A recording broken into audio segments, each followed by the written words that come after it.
lagi sama gue Kavi di pojok garasi. Kali ini gue berkesempatan review mobil temen sekaligus saudara gue. Yang ini mobil Toyota Calya 1200 cc dual VVTi dan harganya di 120 jutaan itu udah dapat tipe yang tertinggi. Dia memiliki mesin 1200 untuk yang manual 5 speed dan otomatis 4 speed. Dan ini mobil sangat cocok untuk anak kuliahan, untuk keluarga anak 1, anak 2 itu cukup. Menurut gue itu sangat cukup. Dengan budget yang lumayan gak terlalu mahal di kelas ini.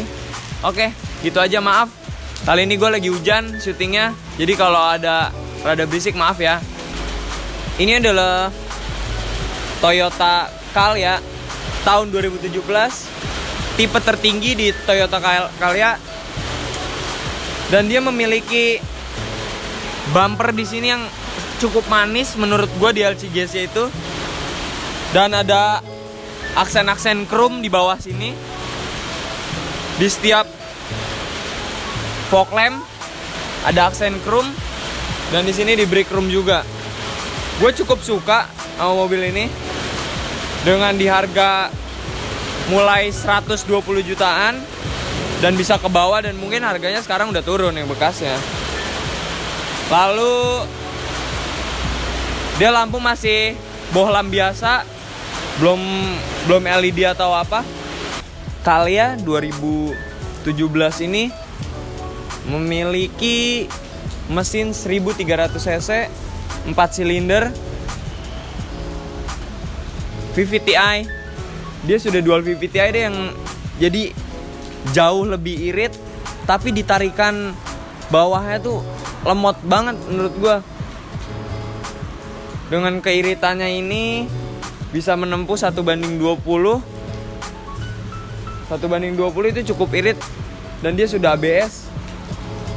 Sudah ABS semua. Sekarang kita ke samping.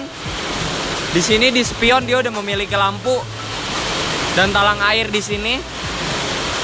Dan di sini udah diberi aksen chrome dan bacaan dual VVTi. Dan mobil ini cukup panjang, sekitar 4 meteran.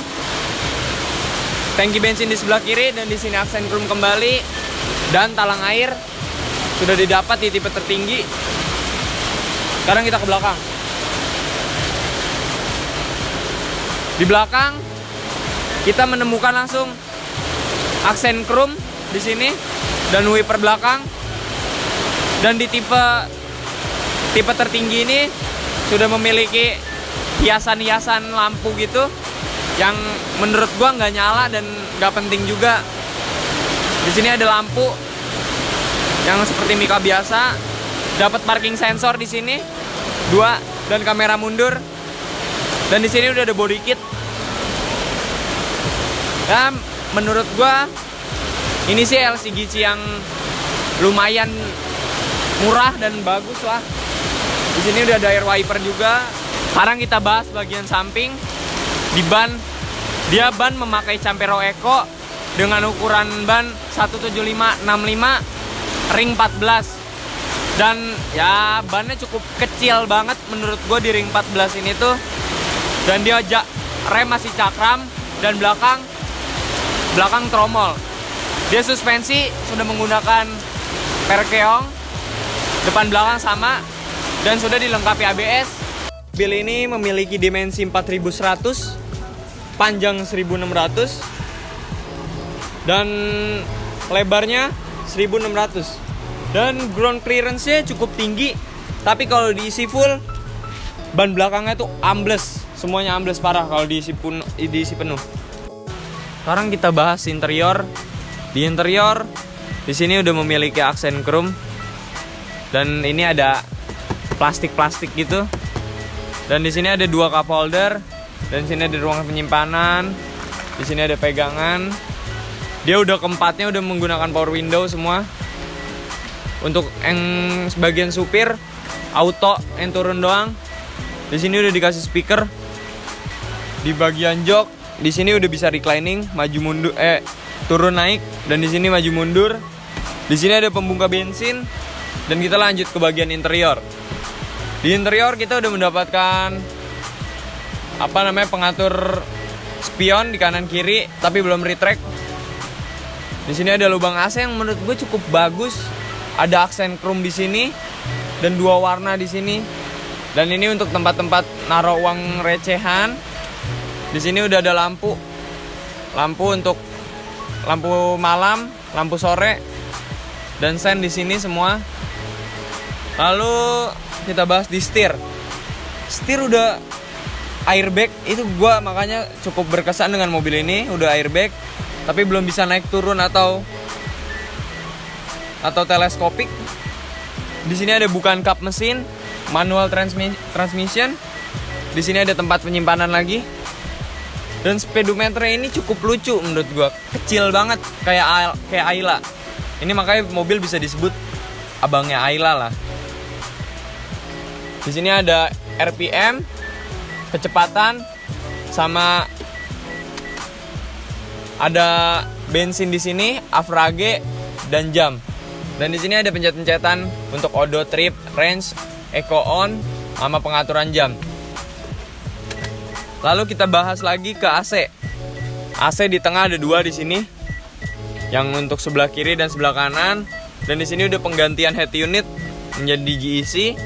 Sebelumnya ada tapi bukan GEC, ada bawaan Toyotanya, udah Bluetooth juga. Di sini ada tempat etol, ada hazard di sini. Dia transmisinya kayak Grand Max di atas gini. Di sini ada buka tutup udara dari luar. AC ada 2 puter-puteran, suhu dan kecepatan anginnya. Lalu di sini belum ada day night di spion tengah, tapi udah ada lampu di sini. Lalu di sun visor kita lihat udah ada kaca, tapi belum ada lampunya. Di sebelah sini sama udah ada kaca, tapi belum ada lampunya. Dan di sini udah ada pegangan belakang, tapi belum retract. Dah, seluruhnya gitu aja sih. Dan juga di sini ada tempat penyimpanan yang kecil banget menurut gua. Udah sih gitu aja di bagian depan. Di belakang di baris kedua kita bisa sama ada chrome dan power window. Dan gue sukanya ada cup holder di LCGC ini. Ada cup holder 1 di sini. Lalu kita masuk ke dalam.